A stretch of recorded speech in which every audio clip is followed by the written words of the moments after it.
All right, I'm standing here with my man Josh Reed from WIVB Channel 4. Want to get a little instant analysis of this Percy Harvin signing by the Bills. Not official by the team yet, Josh, but it looks like he is coming back to Buffalo. What do you make of this? Low risk, high reward. This is a team that needs playmakers, especially on the outside, with Watkins being out and Woods has been in and out of the lineup. Goodwin's out. So I think this is a guy who comes in and knows the playbook already because he was here for the start of last season. I keep getting some Twitter followers are coming at me on Sal Sports saying, I don't get it. It's a joke.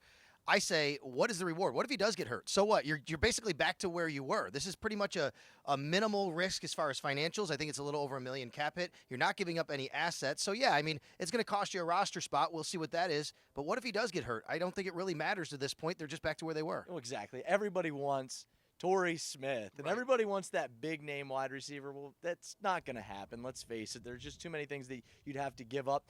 Like you said, for Percy Harvin, you give up nothing. A little bit of cap space you're giving up to a guy who, maybe he is a home run. Maybe he is the guy that sparks this offense and gets them moving in the right direction. And financial matters as well. I mean, Alshon Jeffrey, too big of a cap hit. Yeah, I mean, Doug Whaley, he basically said that in our air last week by throwing out the $14 million number.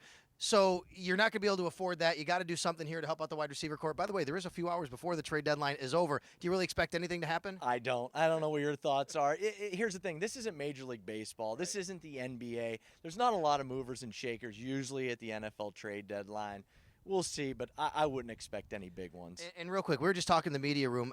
I think maybe, I don't know if this is going to happen yet, maybe Aaron Williams, a candidate to go on IR at this point for the roster move. It looks like that might be something they have to do sometime soon here. I agree. I think that's pretty much a no-brainer.